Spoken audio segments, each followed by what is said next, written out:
Alors, aujourd'hui, on va voir le cours concernant le tissu conjonctif ordinaire. Comme objectif de ce cours, c'est définir le rôle et la répartition du tissu conjonctif ordinaire dans le corps humain, décrire les différentes cellules du tissu conjonctif ordinaire, identifier les constituants de la matrice extracellulaire et leurs propriétés, et énumérer les différents types de tissu conjonctif commun ou ordinaire. C'est quoi le tissu conjonctif ordinaire? C'est un tissu de soutien. Il est formé de cellules non jointives, à la différence du tissu épithélial qui est formé de cellules jointives. Il est d'origine mésodermique ou mésoblastique. On distingue plusieurs types ou variétés de tissus conjonctifs ordinaires. Sa répartition elle est ubiquitaire. Il se situe autour et dans les organes, au-dessus des épithéliums. Il a un rôle important de défense, de protection, un rôle nourricier, respiratoire, et c'est le lieu où il y aura une accumulation de graisse et il a un rôle important dans la cicatrisation des blessures. Les constitutions du tissu conjonctif ordinaire, il y a deux types de constitutions. On a les cellules et une matrice extracellulaire. Des cellules, on distingue les cellules qui sont fixes et des cellules qui sont mobiles. Et une matrice extracellulaire qui est formée de trois types de constituants. On distingue les fibres protéiques, une substance fondamentale ou bénie, ces différents constituants, et des protéines d'adhérence qui permettent le lien entre ces différents constituants. Voilà sur ce schéma-là qui montre les différents constituants de tissu conjonctif ordinaire. On distingue les cellules. On a ces cellules-là qui sont fixes. L'exemple de fibroblastes, les adépocytes, fibrocytes et cellules mésenchymateuses, et des cellules qui sont mobiles. On distingue les macrophages, les globules blancs, tout ce qui est circulant vient de la circulation. On distingue les fibres de collagène, fibres élastiques, fibres de réticuline, qui constituent les principales constitutions de la matrice extracellulaire et une substance fondamentale où baignent ces différents constituants. Alors, parmi les cellules, on distingue, on a dit que les cellules fixes et les cellules mobiles. Les cellules fixes, on distingue 4 variétés de cellules. Les cellules mésenchymateuses, les fibroblastes, fibrocytes et l'adépocyte. Les cellules mésenchymateuses, elles dérivent du mésoblaste. Ce sont des cellules étoilées, anastomosées entre elles, indifférenciées et qui sont totipotentes. Indifférenciées, ça veut dire qu'on ne sait pas qu'est-ce qu'ils vont donner à la suite. Ce sont des cellules indifférenciées. Et totipotentes, ça veut dire qu'ils peuvent donner plusieurs types de cellules selon le stimulus. Les fibroblastes qui constituent la cellule principale du tissu conjonctif ordinaire, ce sont les cellules ubiquitaires, ça veut dire qu'ils sont toujours là dans le tissu conjonctif ordinaire et on le trouve quelles que soient les variétés de ce tissu. Ils dérivent des cellules mésenchymateuses, ils ont un aspect fusiforme ou étoilé avec des longs prolongements cytoplasmiques, avec un noyau ovoïde allongé contenant un ou deux nucléoles. Sur le plan microscopique électronique, c'est une cellule qui contient les organites habituels mais qui sont très développées, celles qui sont impliquées dans la synthèse protéique, l'exemple des ribosomes, du réticulum endoplasmique granuleux et l'appareil de Golgi, et un cytosquelette, bien sûr, qui renferme des microfilaments orientés selon le grand axe de la cellule. Le rôle principal de cette cellule-là, c'est la synthèse de l'ensemble de constitution de la matrice extracellulaire, donc c'est elle qui va élaborer les différents précurseurs protéiques des fibres et de la substance fondamentale. À la fin de la vie, cette fibroblaste va devenir fibrocyte. Regardez la différence entre fibroblaste et fibrocyte. Fibroblaste, c'est une cellule qui est de grande taille, avec de longs prolongements cytoplasmiques, qui peut être soit fusiforme, soit étoilé, avec un noyau qui est bien développé, qui est riche en deux nucléoles, par exemple, avec un cytoplasme qui est très riche en organite, qui témoigne d'une activité très importante de cette cellule-là. Par contre, le fibrocyte, qui est une cellule qui dérive du fibroblaste, à la fin de leur vie, il devient fibrocyte. C'est une cellule qui est fusiforme, petite taille, avec un noyau qui est petit, qui épouse la forme de la cellule, et des organismes qui sont très peu développés, donc peu d'activité de synthèse protéique. Sur ce tableau-là, qui montre la différence entre ce qu'on a vu, fibroblaste d'un côté, ce qui concerne la taille de la cellule, l'état de la cellule, la taille, la forme de la cellule, le noyau et l'activité et les mitoses. Troisième ou quatrième cellule fixe, c'est les adépocytes. Les adépocytes, ce sont des cellules spécialisées dans le stockage des lipides. On peut trouver soit des cellules isolées au sein de ce tissu conjonctif ordinaire, soit ce qu'on regroupait pour former un véritable tissu adipeux. On distingue deux types de tissus adipeux. Chez l'adulte, on parle de l'adépocyte de la graisse blanche et chez le jeune, l'individu, on parle d'adépocyte de la graisse brune. Voilà sur ce tableau-là qui montre la différence entre adépocyte de la graisse brune et l'adépocyte de la graisse blanche. Regardez, pour la graisse blanche de l'adulte, on a une cellule de grande taille, globuleuse, avec un cytoplasme vacuolaire, optiquement vide, qui renferme de la graisse, avec un noyau qui est unique, qui est refoulé en périphérie, excentré, et avec un membrane cytoplasmique qui entoure cette cellule-là. Par contre, la graisse brune, la cellule, elle est un petit peu polygonale. Taille, elle est plus petite par rapport à la cellule de la graisse blanche. Il y a plusieurs vacuoles à l'intérieur de la cellule. Ici, une seule vacuole. Et le noyau ici, elle est centrale. Par contre, ici, elle est excentrée. Voilà, sur cette coupe histologique, on observe ce tissu adipeux, secondaire ou de l'adulte. Regardez, les cellules adépocytes, ce sont des cellules optiquement vides, parce qu'il y a de l'huile à l'intérieur qui laisse traverser la lumière. Voilà, c'est un noyau qui est vacuolaire, optiquement vide, avec un noyau qui est refoulé. Lorsqu'ils se regroupent, ils vont former un tissu adipeux. Après les cellules fixes, qui sont les cellules mésenchymateuses, les fibroblastes, fibrocytes, et enfin les cellules adépocytaires, on distingue les cellules mobiles, qu'on va distinguer en deux groupes. Les cellules mobiles autochtones ou résidentes. C'est le macrophage qui va traverser capillaire sanguin et passe dans le tissu conjonctif ordinaire et va devenir histiocyte, mastocyste, plasmocyste. Et les cellules mobiles immigrées, ça veut dire qu'ils vont provenir de la circulation sanguine lorsqu'on a besoin. Et parmi ces cellules, on a les leucocytes, les globules blancs, les lymphocytes, polynucléaires neutrophiles, eosinophiles, basophiles, monocytes, toutes les cellules qui proviennent de la circulation sanguine. Donc, parmi ces cellules mobiles ou ces cellules autochtones ou résidentes, on distingue les macrophages. Lorsqu'ils passent dans le tissu conjonctif ordinaire, il devient histiocyte. Donc, il va dériver de monocytes sanguins. Tout macrophage, il dérive de monocytes sanguins. C'est une cellule qu'on dit qu'elle est résidente, ça veut dire qu'elle est toujours au sein du tissu conjonctif, mais la particularité qui est mobile au sein de ce tissu conjonctif ordinaire, elle a une durée de vie qui est longue et un rôle très important immunitaire dans la phagocytose et le chimiotactisme. Voilà, c'est une cellule qui est mobile, donc elle présente des pseudopodes avec un noyau qui est réniforme et des organites avec riches en lysosomes qui permet un petit peu de digérer toutes les particules étrangères. Donc, c'est une cellule qui va assurer la défense locale au sein du tissu conjonctif ordinaire.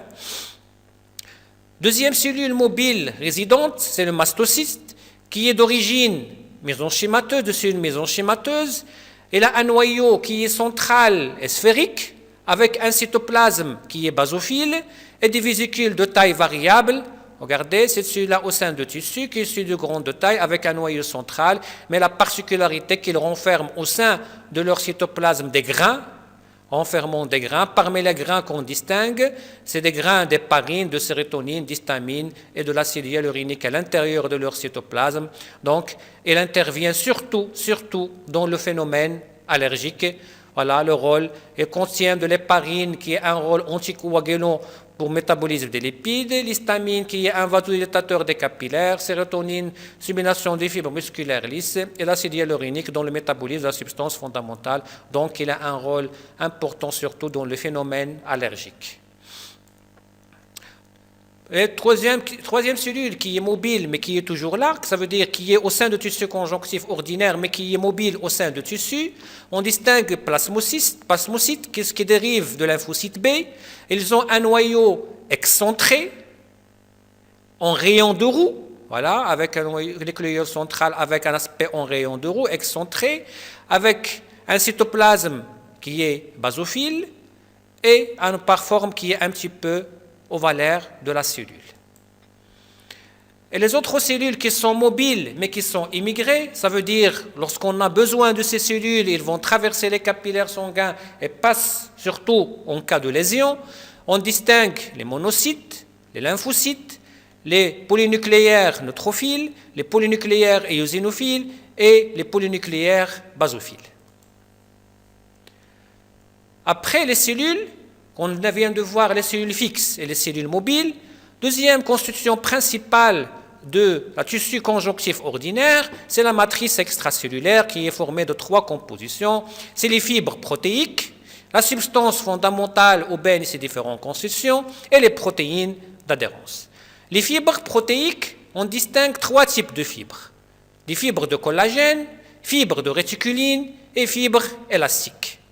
Principales, tous, ils ont fibres élastiques, réticulines et élagées, ils ont un précurseur.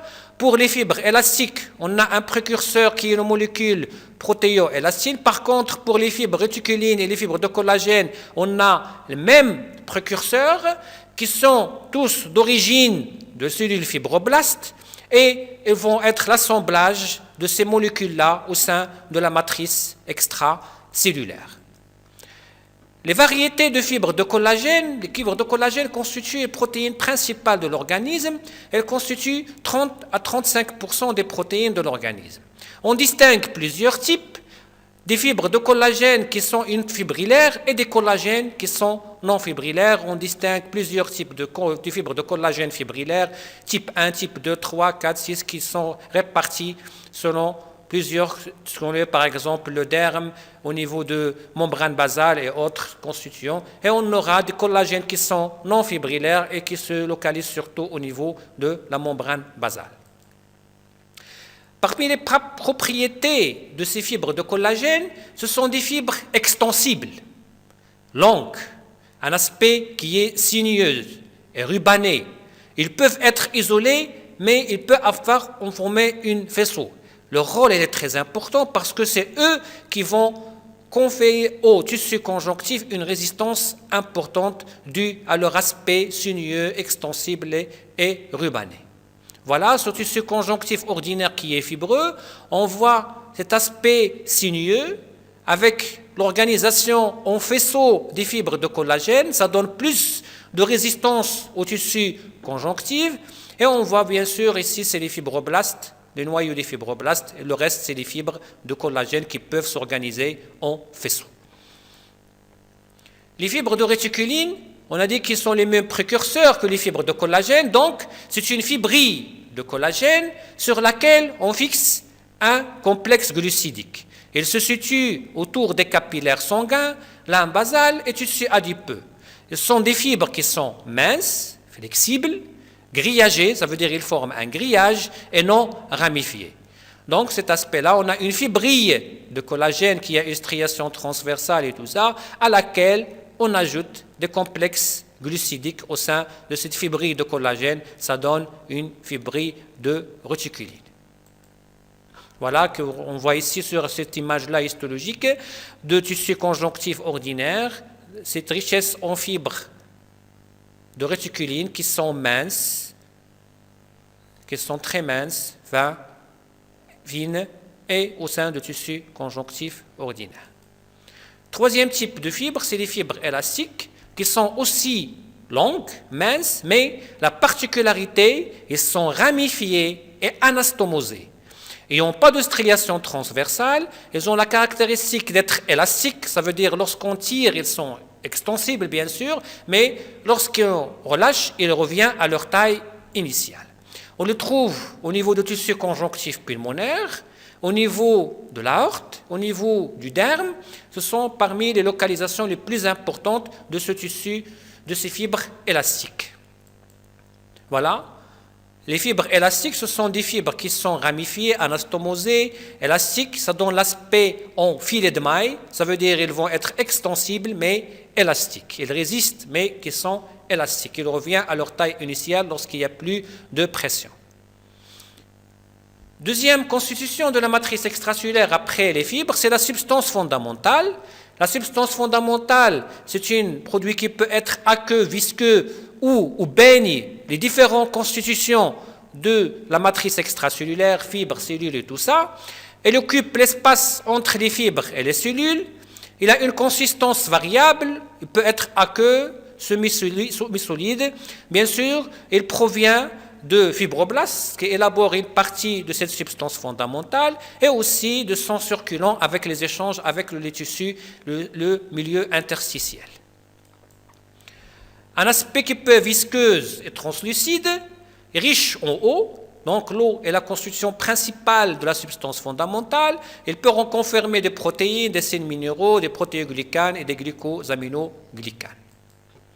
Voilà, sur cette coupe histologique, voilà, ici on a un épithélium ici qui est l'épiderme, avec une membrane basale ou lame basale et le tissu conjonctif ordinaire au-dessous de l'épithélium.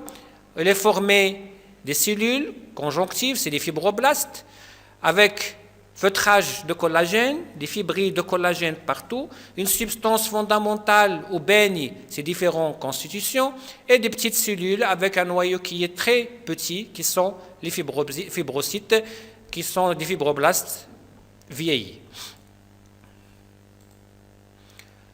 Après les différentes constitutions de la matrice extracellulaire, les fibres, substances fondamentales, on a les protéines d'adhérence. Ces protéines d'adhérence, ils permettent quoi? Ils permettent le lien entre les différents éléments de la matrice extracellulaire et la membrane basale. Voilà. Sur cette coupe histologique, on a un épithélium qui est pseudostratifié cilié de type respiratoire. On a ici une membrane basale, lame basale ici, et juste au-dessous, on aura le chorion ou le tissu conjonctif ordinaire qui est formé des fibres de collagène avec des cellules, fibroblastes, fibrocytes et une substance fondamentale ou baigne ces différentes constitutions. Parmi les variétés de tissu conjonctif ordinaire, on distingue 3 variétés de tissu conjonctif ordinaire. On distingue les tissus conjonctifs lâches, tissu conjonctif cellulaire et tissu conjonctif dense. Donc c'est très simple de faire la différence. Pour le tissu conjonctif lâche, ça veut dire qu'il y a un équilibre entre les fibres et les cellules, substances fondamentales, tout équilibré, ça veut dire égal, et ça veut dire qu'on a un tissu sans prédominance des éléments. On parlera dans ce cas-là d'un tissu conjonctif lâche. Regardez ici, on aura un tissu conjonctif lâche, on aura un équilibre entre les fibres, les cellules, la substance fondamentale qui vont constituer ce tissu conjonctif ordinaire lâche. Le tissu conjonctif cellulaire, comme le nom l'indique, cellulaire, ça veut dire qu'on a une prédominance de cellules. Et parmi ces tissus conjonctifs cellulaires, on peut voir par exemple le tissu conjonctif spécialisé qui est le tissu adipeux. On a bien sûr, on le connaît, il y a les adipocytes qui sont très très abondants, qu'on parlera d'un tissu conjonctif qui est cellulaire. Et la cellule qui forme ce tissu qui est prédominant, c'est les adipocytes. Comme on veut, on distingue un tissu conjonctif adipeux qui est primaire, ou c'est le jeune, qui est fait de la graisse brune, et un tissu conjonctif adipeux au secondaire ou chez l'adulte qui est fait de la graisse blanche. Lorsqu'on a un tissu conjonctif dense, ça veut dire on a une prédominance de fibres de collagène par rapport aux cellules, ça donne un aspect fibreux, dense, ça veut dire qu'il sera plus résistant et plus résistant à l'étirement et les différentes contraintes mécaniques. Alors en conclusion, Le tissu conjonctif ordinaire, c'est un tissu ubiquitaire. Ça veut dire ubiquitaire, on le trouve partout dans l'organisme.